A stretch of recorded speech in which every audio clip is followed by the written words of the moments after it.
मयस Rizwan, secretary Uttar Pradesh Urdu academy आपसे मुखातिब हूँ। अस्सलाम वालेकुम, नमस्ते, गुड इवनिंग। उर्दू क्लास के इस छठे दौर में छठे एपिसोड में आपका इस्तकबाल है। आज हम लोग बात करते हैं तलफ़्फ़ुज़ की, प्रोनंसिएशन, उच्चारण। प्रोनंसिएशन की हमारी ज़िंदगी में बहुत अहमियत है। हमारी ज़बान का दुरुस्त होना और साफ़ होना, साफ़ बोलना बहुत ज़रूरी है। हमारा बोलना, हमारी बोलचाल, हमारी बात, हमारा लहजा, हमारी ज़बान, हमारी तालीम, हमारी तरबियत, हमारे फैमिली बैकग्राउंड, हमारी लोकेलिटी की तर्जुमानी करती है, उसकी अक्कासी करती है, उसको अयां करती है। इसलिए बहुत ज़रूरी है कि हम अपनी ज़बान को साफ़ करें। इंसान कितना भी आला ख़ानदान से ताल्लुक़ रखता हो, कितना भी तालीम याफ्ता हो,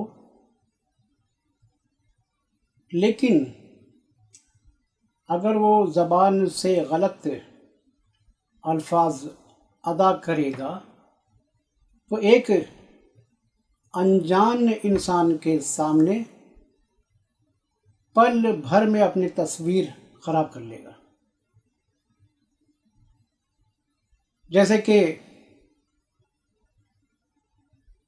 ज़िंदगी को जिंदगी बोला जाए, खरबूजा को खरबूजा बोला जाए, ज़बरदस्त को कहा जाए जबरदस्त, शराफत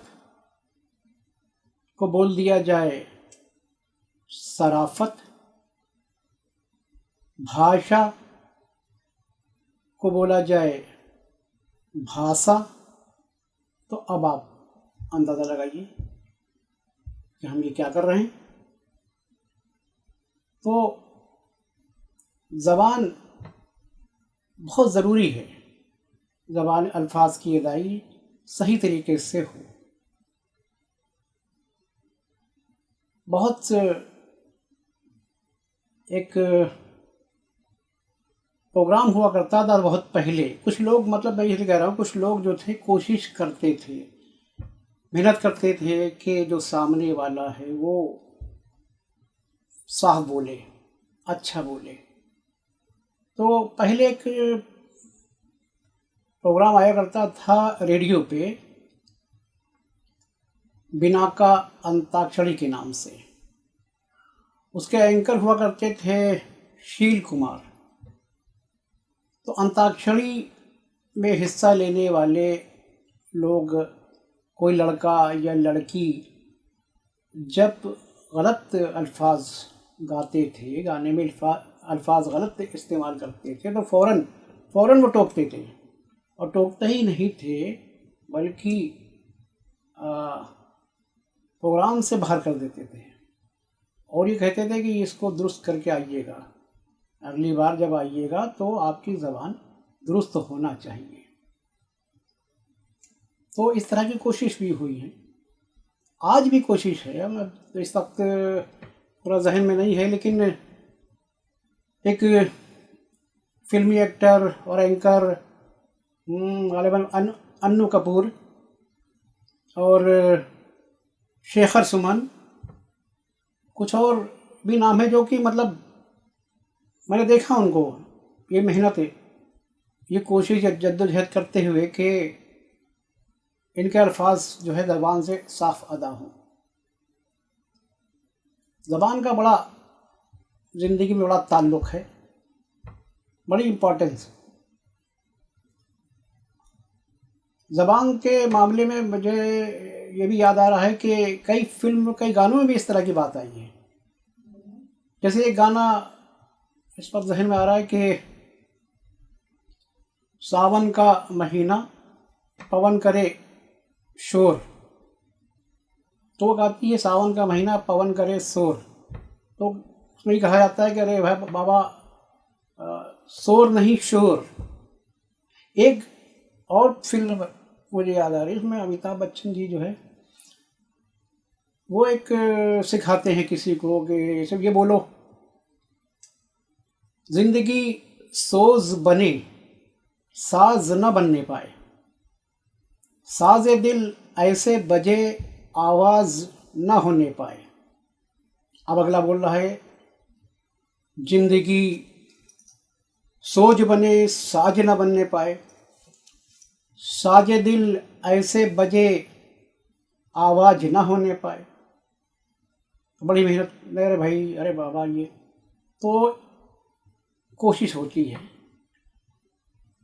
तो हमको खुद भी इस पर लगना चाहिए, इस तरफ जो है ध्यान देना चाहिए कि हम ये क्या बोल रहे हैं, क्या अदा कर रहे हैं।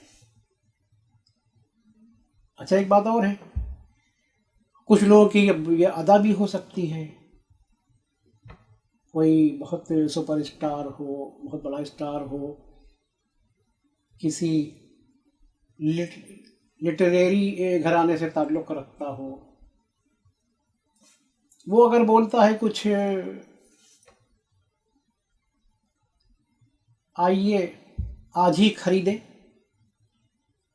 करीबन, तो क्या कर सकते। बहरहाल बहरकैफ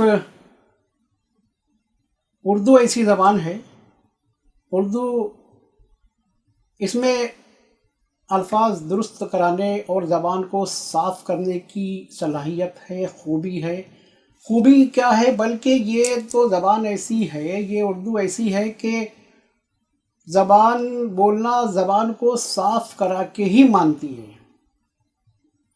इसमें ऐसे हरूफ हैं जैसे स्वाद, जैसे स्वाद कह रहा हूँ, सॉरी, जो है ज़्वाद, ज़ोए, शीन, काफ, खे, फे, ये सब ऐसे अल्फाज हैं कि अगर पढ़ेंगे, उर्दू पढ़ेंगे और सीखेंगे तो ये ज़बान को साफ़ होना ही होना है।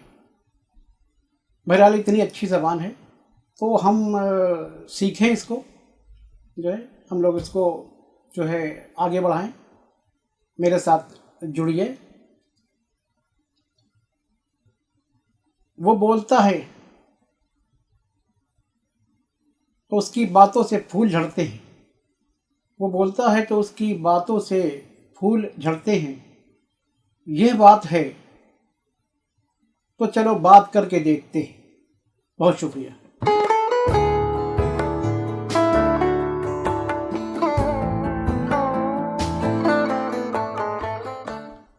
उर्दू के सभी चाहने वालों, सुनने वालों, सीखने वालों को मेरा नमस्कार, आदाब।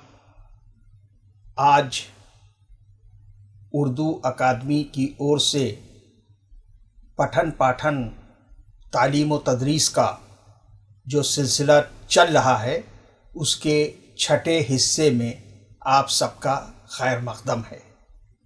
तो आइए आगे बढ़ते हैं और अगले हरफ, अगले अक्षर को सीखने का प्रयास करते हैं, जो है काफ।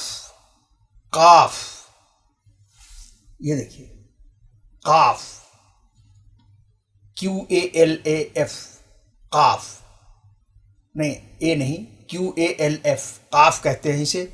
इसके अलावा कुछ नहीं कहेंगे। का के नीचे बिंदी और अंग्रेजी का लेटर Q जो है वो इस काफ को रिप्रेजेंट करेगा। नॉट के but Q। Q will represent Urdu का काफ। काफ ये अक्षर भी इसी स्तर पर काफ़ी समय मांगता है, काफ़ी प्रैक्टिस मांगता है आपसे, क्योंकि इस अक्षर का उच्चारण प्रायः गलत हो जाता है। इसके तलफ़ुज़ में काफ़ी लोग गलती कर देते हैं। काफ, कातिल, कासिद, कत्ल, कौरमा एक व्यंजन का नाम है। तो आम तौर पे काफ का प्रोनंसिएशन काफ लोग करते हैं, जो कि गलत है, और उर्दू का सारा मज़ा जाता रहता है। अगर आपने कहा कि कसम खाता हूँ मैं, शब्द है कसम, कसम कोई शब्द नहीं होता है। शब्द है कत्ल, कत्ल कभी नहीं होता है, कत्ल होता है। तो इसकी अभ्यास इसी स्तर से वांछित है। उम्मीद है इस अक्षर पे आप अपनी पूरी तवज्जो देते हुए काफ के उच्चारण को इसी लेवल से ठीक करने का प्रयास करेंगे। तो काफ ये देखिए आपके सामने बना हुआ, और अब हम आपको काफ लिखना बताएंगे, कैसे लिखा जाएगा। चलिए अब सीखते हैं कि काफ को लिखेंगे कैसे। देखिए ये आपके सामने कापी खुली हुई, और यहाँ पर ये बोर्ड पे 4 लाइनें खींची हुई। तो ऊपर की 3 लाइनों में हम काफ बनाएंगे, ऊपर की 3 लाइनों में। अब सबसे पहले ऊपरी लकीर पर हम एक घुंडी बनाएंगे, घुंडी, भरी हुई घुंडी।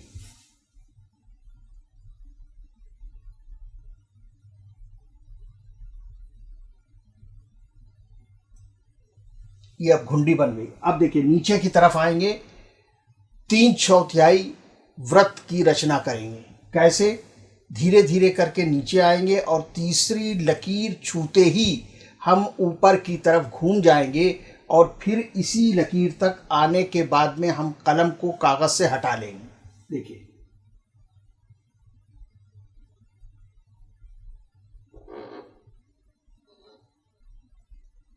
ये आए, तीसरी लकीर को छुआ, और उसके बाद में ऊपर बढ़ गए। ऊपर बढ़ते बढ़ते हम गए, और इसी के लेवल से हमने कलम अपना हटा लिया। जब कलम मेरा उस लेवल तक पहुंचा तो कलम को हटा लिया। अब इसमें एक खासियत, काफ के ऊपर 2 नुक्ते होते हैं, और ये आपको रटने में भी, काफ के ऊपर 2 नुक्ते, ये देखिए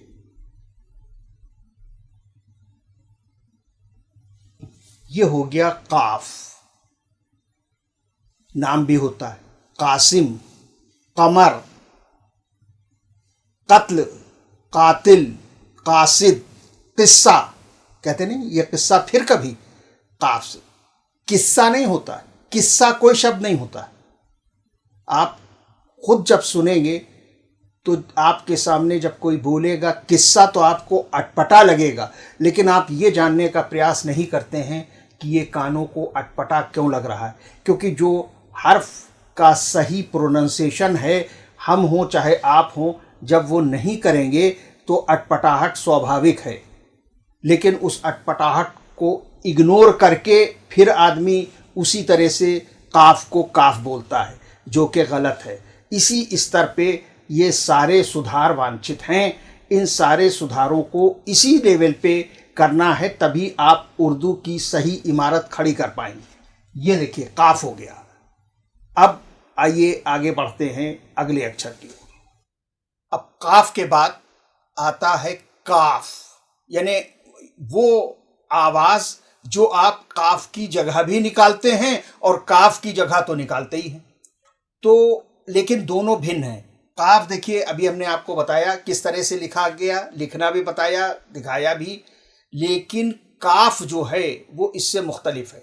ये देखिए इस तरह से काफ लिखा जाएगा। कहने का मतलब ये वो का जिसके नीचे आप कोई बिंदी नहीं रखेंगे। और सीधे सीधे अगर अंग्रेजी में कहना होगा तो आप के कहेंगे, के, नॉट क्यू बट के या हिंदी का का बिना नीचा नुक्ते रखे हुए, ये हो जाता है काफ। काफ, कमल, कापी, किताब, कैसे, वगैरह वगैरह। तो ये देखिए इस तरह से काफ लिखा जाएगा। काफ 3 लाइनों में, ऊपर की 3 लाइनों में लिखा जाएगा, जबकि जो काफ का ऊपर लगा मरकज है वो उन 3 लाइनों से ऊपर स्पेस में लगेगा। तो काफ, काफ नहीं काफ, ये है काफ। और इसके नीचे बिंदी लगा देंगे तो वो अक्षर बन जाएगा जो अभी इससे पहले आपने पढ़ा, काफ। तो अब आइए सीखते हैं कि काफ लिखा कैसे जाएगा। 3, जैसा अभी हमने आपको बताया, 3 लाइनों में काफ लिखा जाएगा। 3 लाइनों में काफ लिखा जाएगा। यानी एक तो पहले अलिफ की तरह हम ऊपर वाली लकीर से शुरू करेंगे और नीचे तीसरी लकीर पर आते आते उसको कर्व में, देखिए कैसे,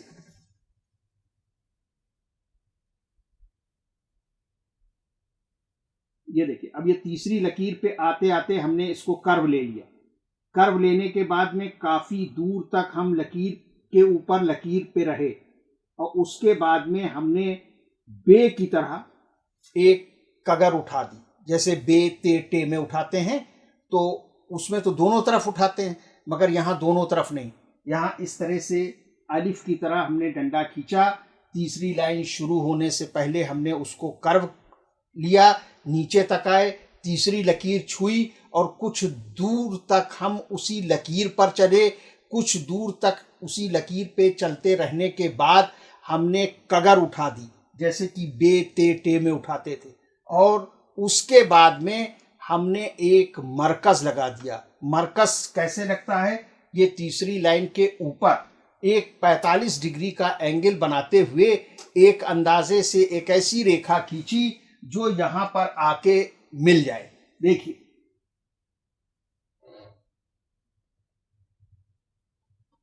ये देखिए, ये पूरा, ये होल, ये पूरा काफ बन गया।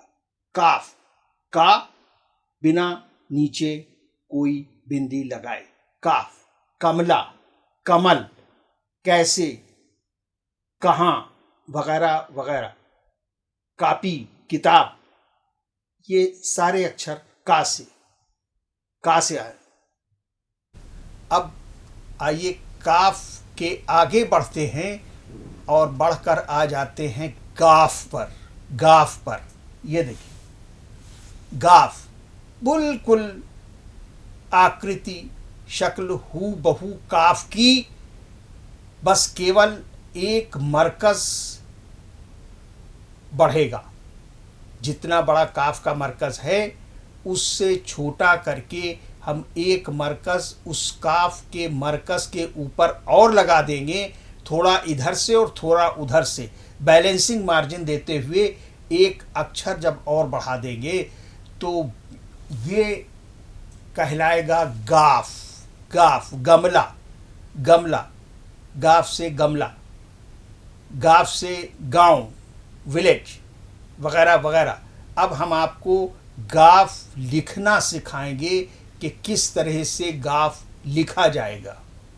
आइए अब सीखते हैं कि गाफ लिखा कैसे जाता है। वैसे ही गाफ लिखा जाएगा जैसे कि काफ लिखा गया था। काफ लिखा गया था तो पहले आपको गाफ लिखने के लिए पहले काफ बनाना होगा। तो आइए पहले काफ बना लेते हैं। ये देखिए, यहाँ से चले नीचे की तरफ आए, आप तीसरी लकीर तक पहुँचते पहुँचते हल्का सा कर्व दे दिया। कर्व के बाद इस लकीर से मिला दिया लाइन को और थोड़ी दूर तक इसी लाइन पर आगे बढ़ते रहे। आगे बढ़ने के बाद में हल्की सी कगर उठा दी जैसे कि काफ में उठाई थी। अब अंतर वाली पोर्शन पे ध्यान दीजिए कि कहाँ काफ और गाफ में अंतर होगा। देखिए पहले तो हम काफ को संपूर्ण कर लें। देखिए, ये 45 डिग्री का कोण बनाता हुआ मरकज ऊपर से लेके चले और ऊपर वाले सिरे पे लाके मिला दिया। अब इसी दूरी, थोड़ा इधर और थोड़ा इधर से बैलेंसिंग डिस्टेंस छोड़ते हुए उसके बीच में एक इसी के समानांतर रेखा बिल्कुल पैरेलल, ये देखिए,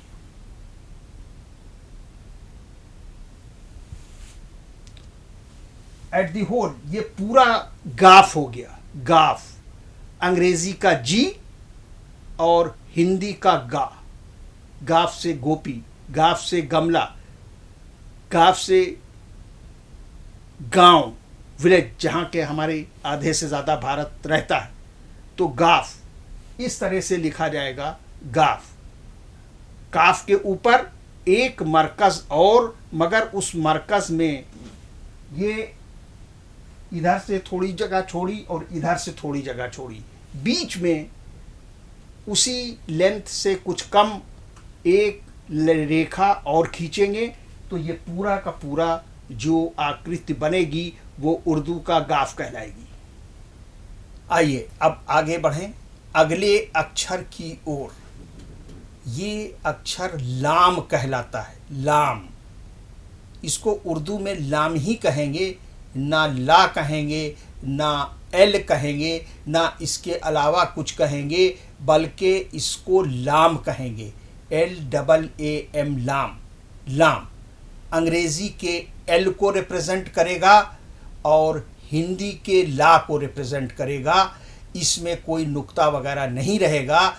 3 लकीरों में, ऊपर की 3 लाइनों में ये लाम क्लैम्प्ड किया जाएगा। कैसे?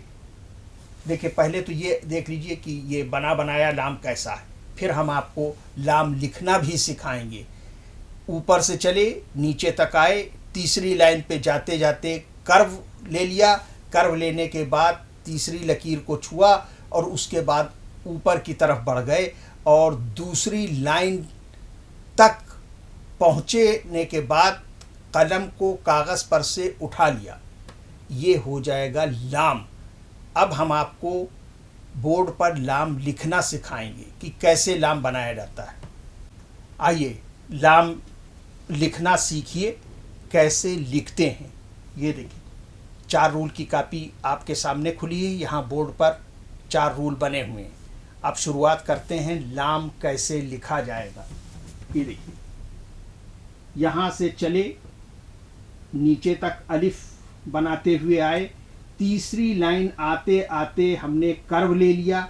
तीसरी लकीर को छुआ। छूने के बाद हम ऊपर की तरफ चले गए। ऊपर की तरफ हमने ये गोलाई स्थापित करते हुए हमने आगे बढ़े और दूसरी लकीर को छूते ही हमने कलम कागज़ पर से उठा लिया। लाम, LAAM, लाम हिंदी में ला को रिप्रेजेंट करेगा, अंग्रेज़ी के एल को रिप्रेजेंट करेगा। लाम, लाम से लालटेन, लाम से लोटा, लाम से लाना, लाम से लेना, वगैरह वगैरह। अब आगे बढ़ते हैं। लाम के बाद अगला अक्षर, अगला हर्फ उर्दू वर्णमाला का meme. Meme, MEEM, meme Hindi के माँ को रिप्रेजेंट करेगा और अंग्रेज़ी के एम को रिप्रेजेंट करेगा। और कुछ लोग जो अपने नाम के आगे भी कभी कभी उर्दू का नाम लगाते हैं, जैसे एक हमारे स्पोक्समैन हैं मीम अफजल, तो उनका नाम है मोहम्मद अफजल, लेकिन वो मीम अफजल लिखते हैं। तो उर्दू में सिर्फ मीम कहा जाएगा, ना एम कहा जाएगा, ना माँ कहा जाएगा। उर्दू में मीम ही कहा जाएगा। अब देखिए, ये मीम आपके सामने बना हुआ, ये इकलौता हर्फ है जो कि 4 रूल की कापी की चारों रूल कवर करता है। ऊपर वाली लकीर से शुरू होगा एक घुंडी। घुंडी के बाद में जैसे परिंदा बैठता है, तो परिंदे के बैठते वक्त जो उसके नेक का, गले का शेप होता है, उस तरह से वो शेप थोड़ा सा आगे निकलेगा। आगे जाने के तुरंत बाद वो नीचे वाली लाइन की तरफ परपेंडिकुलर बनाता हुआ नीचे आखिरी लकीर से जाके मिल जाएगा, जैसे कि यहाँ देखिए मिला, और वो मीम कहलाएगा। मीम, मीम मांगना, ममता, बहुत से प्रॉपर नाउन भी होते हैं। मोल, किसी चीज़ को मोल लेना। मुस्तकिल, कंटिन्यूअस, इस तरह से मीम बनेगा। अब हम आपको मीम लिखना सिखाएंगे कि कैसे मीम लिखा जाएगा। आइए सीखते हैं कैसे मीम लिखें। 4 रूल की कापी आपके सामने खुली होगी, जहाँ 4 लकीरें खींची हुई हैं। देखिए, ऊपर सबसे पहले हम मीम की घुंडी बनाएंगे। देखिए, घुंडी का मतलब ये होता है कि विदाउट एयर, बीच में सफ़ेदी नहीं आना चाहिए। पहले उसकी घुंडी बनाएंगे। सबसे ऊपर की लकीर को जहाँ से मीम शुरू करेंगे तो सबसे पहले घुंडी से शुरू करेंगे।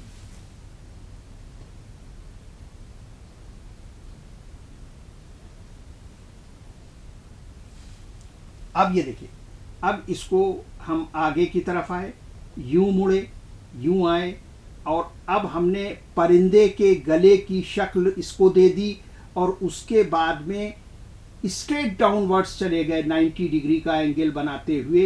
ये देखिए